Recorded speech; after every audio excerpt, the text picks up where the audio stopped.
हमारे सभी श्रोताओं का स्वागत है शॉर्ट स्टोरीज विद रोशनी के मंच पर। मैं आपकी दोस्त रोशनी आज आपके लिए लेकर आई हूँ एंटोन चेखोव की कहानी द लॉटरी टिकट। अगर आपको मुंशी प्रेमचंद जी की कहानियां पसंद हैं तो आपको चेखोव की कहानी भी जरूर पसंद आएगी। जो हमारे लिए मुंशी प्रेमचंद हिंदी साहित्य में है, वही रूसी साहित्य में एंटोन चेखोव का स्थान है। प्रेमचंद के मत में चेखोव संसार के सर्वश्रेष्ठ कहानी लेखक हैं। इनकी कहानियां सामाजिक कुरीतियों का व्यंग्यात्मक चित्रण है।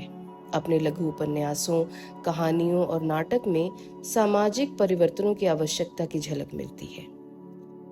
आज की कहानी के बारे में अगर मैं कहूँ तो मुझे ये समझ में आया कि मानव स्वभाव अगर सौभाग्य की स्थिति में आता है, यानी कि अगर हमें कुछ अच्छी चीज़ें अपनी ज़िंदगी में मिलती हैं तो हम एकदम से स्वार्थी हो जाते हैं। हम बस इस तरह से प्रोग्राम किए गए हैं, लालची इंसान की तरह प्रतिक्रिया करना हमारा स्वाभाविक प्रवृत्ति है।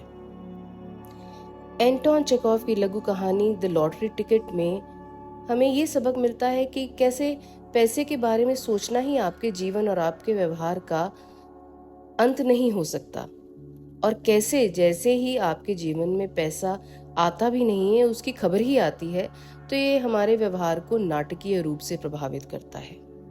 तो चलिए शुरू करते हैं एंटोन चेखोव की कहानी the lottery ticket. Ivan Dmitrich 1200 rouble की वार्षिक आय में परिवार का भरण पोषण करने वाला, अपने भाग्य से संतुष्ट एक मध्यम वर्गीय व्यक्ति था। शाम का खाना खाने के बाद सोफे पर बैठा अखबार पढ़ रहा था। मैं आज का अखबार नहीं देख पाई हूँ, उसकी पत्नी ने खाने की मेज साफ करते हुए कहा। जरा देखो तो सही, उसमें लॉटरी जीतने वाले टिकटों के नंबर हैं या नहीं। नंबर तो होंगे, हाँ हैं, इवान ने उत्तर दिया, लेकिन तुम्हारे टिकट की तो तारीख निकल गई है। नहीं, मैंने मंगलवार को टिकट बदलवा लिया था।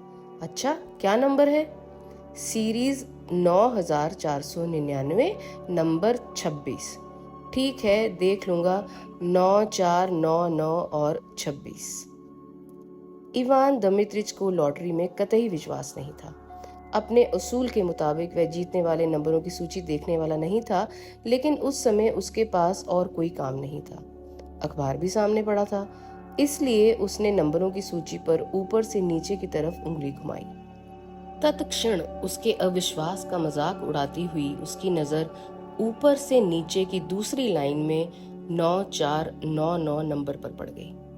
अपनी आंखों पर उसको विश्वास नहीं हो रहा था। टिकट का नंबर देखे बिना ही उसने अखबार को जल्दी से अपने घुटनों पर टिका लिया। ऐसा लगा जैसे किसी ने उसके सिर पर ठंडा पानी उड़ेल दिया हो।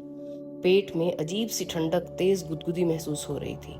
माशा, 9499 नंबर है, उसने अविश्वसनीय स्वर में कहा। उसकी पत्नी उसके हैरान परेशान चेहरे को देखकर समझ गई थी कि वह मजाक नहीं कर रहा था। 9499? उसने पूछा। उसका चेहरा पीला पड़ गया था। मेज पोश को उसने मेज पर ही छोड़ दिया। हाँ हाँ, सचमुच इसमें है। और टिकट का नंबर? हाँ, टिकट का नंबर भी है, रुको, इंतजार करो। मैंने बताया है कि इसमें हमारी सीरीज का नंबर है, तुम समझ रही हो ना?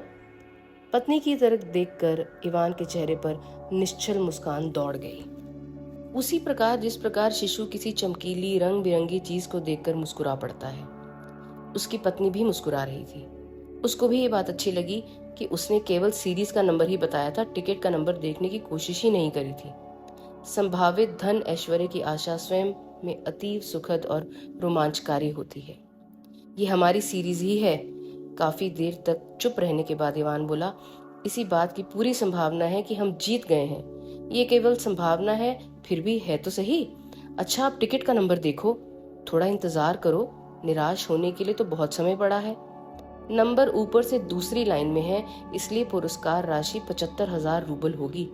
ये केवल धन ही नहीं बल्कि ताकत और पूंजी भी है। कुछ देर बाद मैं लिस्ट देख लूंगा और वह 26 नंबर ही है। हाँ, तो क्या कह रहा था? यदि सचमुच लॉटरी निकल आई तो? पति पत्नी चुपचाप एक दूसरे को देखकर हंस पड़े। जीतने की आशा ने उनको बेचैन कर दिया था। ना कुछ बोल पा रहे थे और ना ही सोच पा रहे थे। कि वे उन 75,000 रूबल का करेंगे क्या, क्या खरीदेंगे, कहाँ जाएंगे। उनके दिमाग में तो उस समय केवल 9,499 नंबर और 75,000 रूबल ही घूम रहे थे। वे आने वाली खुशी का अंदाजा नहीं लगा पा रहे थे। यदि हमारा नंबर निकल गया, वह कह रहा था, तो वह हमारी जिंदगी की नई शुरुआत होगी, एकदम अलग। ये टिकट तुम्हारा है, यदि मेरा होता तो निश्चय ही सबसे पहले 25,000 रूबल से एक शानदार एस्टेट खरीदता। 10,000 आवश्यकताओं तथा यथा घर की नई साज सज्जा, घूमने फिरने, कर्ज का भुगतान करने इत्यादि में खर्च करता। बाकी के 40,000 बैंक में डाल देता, उसके ब्याज की आमदनी होती रहती। हाँ, एस्टेट खरीदना अच्छा होगा। उसकी पत्नी बैठ गई, गोदी में हाथ रखकर बोली, टूला अथवा ओरियल के आसपास। गर्मियों के मकान की तो हमें जरूरत भी नहीं है, इसके अतिरिक्त उससे हमेशा आमदनी होती रहेगी। इवान की कल्पना में नए नए चित्र उभर रहे थे। प्रत्येक चित्र पहले की अपेक्षा अधिक सुंदर और काव्यमय होता। सभी चित्रों में वह स्वयं को रिष्ट पुष्ट, गंभीर, स्वस्थ, ऊर्जावान और कामुक देख रहा था कि गर्मियों का बर्फ सा ठंडा सूप पीने के बाद नदी किनारे गर्म रेत में पीठ के बल लेटा हुआ है, या फिर नींबू के पेड़ की ठंडी हवा तले आराम कितना सुखदायी, कितना शक्तिदायी है। उसका बेटा और बेटी पास ही रेत में खेल रहे हैं, घास में कीड़ों को पकड़ रहे हैं। वह आराम से सो रहा है, किसी बात की चिंता नहीं। आज, कल या उसके बाद ऑफिस जाने की जरूरत नहीं है। खाली बैठे बैठे ऊब जाने पर वह हरे भरे खेतों में, मशरूम के जंगलों में सैर करेगा अथवा मछुआरों को जाल में मछली पकड़ते देख आनंद लेगा। दिन ढलने पर साबुन तौलिया लेकर नदी के तट पर बने शेड में घुसकर आराम से कपड़े उतारेगा। नंगी छाती पर धीरे धीरे हाथों से साबुन मलेगा और फिर पानी में घुस जाएगा। पानी में साबुन से बने झाग के आसपास छोटी छोटी मछलियां दौड़ेंगी। पानी में उगी हरी जंगली घास अपना सिर हिलाएगी। नहाने के बाद मलाई वाली चाय पिएगा और दूध से बनी बर्फी खाएगा। शाम के समय सैर करेगा या फिर मारेगा पड़ोसियों के साथ गपशप। एक सुंदर बढ़िया सी एस्टेट खरीदना ही ठीक रहेगा, उसकी पत्नी ने कहा। वह भी कल्पना जगत में विचर रही थी। चेहरे से स्पष्ट था कि मन ही मन वह अपने विचारों पर पुलकित हो रही थी। शरद ऋतु की फुहारों, ठंडी शामों तथा सेंट मार्टिन की गर्मी के बीच इवान डमिट्रिच अपने आप को देख रहा था। उस मौसम में तरोताजा रहने के बाद उसके बागों में अथवा नदी के किनारे लंबी सैर करने के बाद एक बड़ा ग्लास वोदका का पिएगा। नमकीन, मशरूम, मसालेदार चटपटा खीरा खाने के बाद वोदका का एक और ग्लास पिएगा। बच्चे किचन गार्डन में हाथों में गीली मिट्टी लगे सौंधी महक वाली गाजर और मूली लेकर दौड़ते हुए आएंगे। वह सोफे पर पैर पसारकर आराम से लेटा हुआ रंगीन चित्रों वाली मैगजीन के पन्ने उल्टेगा पलटेगा या फिर उससे मुंह ढांप कर झपकी लेगा। सेंट मार्टिन में गर्मी के बाद बरसात का उदास मौसम आ जाता है। दिन रात बारिश होती रहती है। नंगे पेड़ रोते दिखाई देते हैं। हवा नम और बर्फीली हो जाती है। कुत्ते, घोड़े, मुर्गे, सभी पशु पक्षी अवसादग्रस्त तथा खिन्न रहते हैं। बाहर सैर के लिए नहीं जा सकते हैं। कोई भी कई कई दिनों तक बाहर नहीं निकल पाता। लाचारी में खिड़की के शीशे से बाहर झांकते हुए कमरे के भीतर ही चहलकदमी करनी पड़ती है। सोचना बंद करके इवान ने अपनी पत्नी की तरफ देखा और पूछा, माशा, क्या तुम जानती हो कि मैं विदेश यात्रा करना चाहता हूँ? सोचने का क्रम फिर शुरू हो गया। शरद ऋतु के अंत में दक्षिणी फ्रांस, इटली, भारत की यात्रा बढ़िया रहेगी। मैं भी विदेश जाना चाहती हूँ, उसकी पत्नी ने कहा। लेकिन टिकट का नंबर तो देख लो, थोड़ा इंतजार और कर लो। वह कमरे में चक्कर काटता रहा, सोच रहा था यदि वास्तव में उसकी पत्नी भी विदेश गई तो क्या होगा। अकेले या फिर किसी खुश मिजाज निश्चिंत वर्तमान में जीने वाली औरत के साथ यात्रा करने में ही वास्तविक आनंद है, न कि ऐसी औरत के साथ जो पूरी यात्रा में अपने बच्चों के बारे में सोच कर बातें करती रही, एक एक दमड़ी के लिए आहें भरती और निराशा में कांपती रही। इवान कल्पना कर रहा था, ट्रेन में उसकी पत्नी ने ढेरों पार्सल, टोकरियां और बैग उठा रखे हैं। किसी बात से परेशान होकर शिकायत कर रही है। ट्रेन में बैठने के कारण उसके सर में दर्द हो रहा है। बहुत ज्यादा धन खर्च हो गया है। हर स्टेशन पर उतरकर उबला पानी, डबल रोटी, मक्खन लाने के लिए दौड़ना पड़ रहा है। महंगा होने के कारण वह कभी पूरा डिनर नहीं करेगी। मैं मुझसे पाई पाई का हिसाब लेगी। उसने पत्नी की तरफ देखते हुए सोचा, लॉटरी का टिकट उसका है, मेरा नहीं। उसकी विदेश जाने की क्या तुक है? वह बाहर जाकर क्या करेगी? खुद भी होटल के कमरे में बंद रहेगी और मुझे भी अपनी नजरों के सामने से ओझल नहीं होने देगी, मुझे मालूम है। जीवन में पहली बार उसके दिमाग में ये बात आई थी कि उसकी पत्नी अधेड़ और नीरस हो गई थी। उसके पूरे शरीर से खाना बनाने की गंध आती थी। जवानी में कितनी मादक और सुंदर थी। उससे वह आज भी दोबारा शादी कर सकता था। निस्संदेह ये सब मूर्खतापूर्ण है, उसने सोचा। लेकिन वह विदेश यात्रा करना क्यों चाहती है? इससे उसे क्या लाभ होगा? मैं जानता हूँ वह जाएगी जरूर। नेपल्स हो या क्लिन, उसके लिए तो घोड़ा गधा सब बराबर है।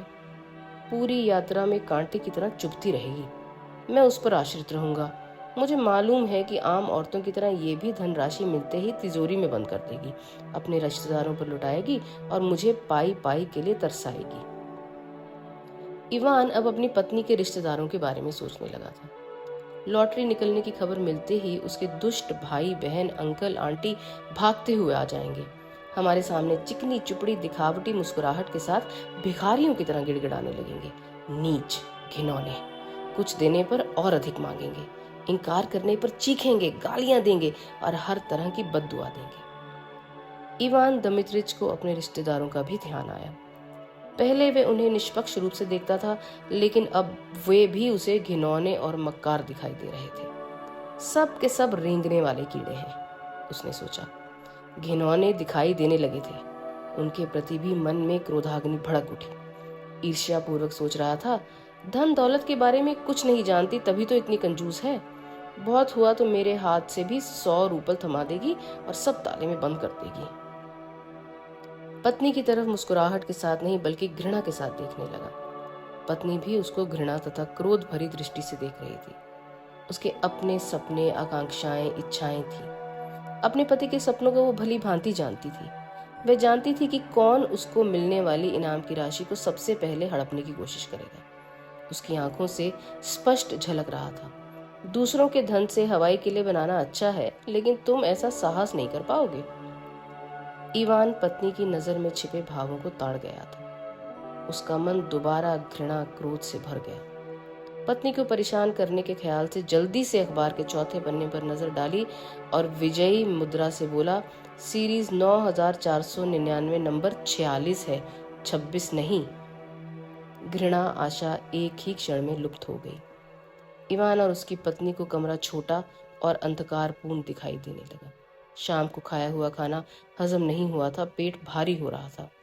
शाम लंबी और उदास हो गई थी। इवान दमित्रिच का मूड खराब हो गया था। गुस्से में बोला, इस शैतान का क्या मतलब? हर जगह पैरों के नीचे कागज की कतरने, रोटी के टुकड़े और छिलके आ रहे हैं। लगता है कमरों की कभी सफाई नहीं होती। मजबूर होकर बाहर ही जाना पड़ेगा। इस नरक यातना से हमेशा के लिए मुक्ति क्यों नहीं मिल जाती? बाहर जाकर एस्पन पेड़ से लटकर जान दे दूंगा। तो मित्रों, यहाँ पर खत्म हो गई लॉटरी टिकट की कहानी। एंटोन चेखोव ने निश्चित रूप से एक सामान्य विषय को चित्रित किया है। इस कहानी की विडंबना ये थी कि कैसे एक परिवार गलतफहमी के कारण अपने प्यार को जल्दी से ही नाराजगी में बदल देता है। सौभाग्य किसी के जीवन को बेहतर बनाने के लिए खुशी और संतुष्टि ला सकता है, लेकिन फिर संघर्ष, घृणा और ईर्ष्या भी पैदा करता है। उन्होंने ये भी दिखाया है कि कैसे कोई व्यक्ति अपने जीवन से संतुष्ट लग सकता है, लेकिन फिर भी हमेशा अधिक पुरस्कृत जीवन की कामना करता है। चेखोव हमें बताते हैं कि कैसे युगल अपने नीरस और अनुमानित जीवन में बदलाव लाने के लिए अवसर की तलाश में है। जब उन्हें बदलाव का थोड़ा सा भी मौका दिया जाता है तो वे इसे अपने रिश्तों के बीच में आने देते हैं और अपने परिवार को बर्बाद कर देते हैं। इस कहानी में नैतिकता और विषय पर व्यंग के चित्रण के साथ एक शक्तिशाली मैसेज भी है। और वो मैसेज क्या है मित्रों? मैसेज है कि प्रेम के रिश्तों में पैसे की दरार को कभी नहीं आने देना चाहिए। तो चलिए, आज अब आपसे विदा लेने का समय हो गया है। मैं चलती हूँ और जल्द ही मिलूंगी आपके लिए एक नई रोचक कहानी किसी ऐसे ही महान लेखक की कलम से।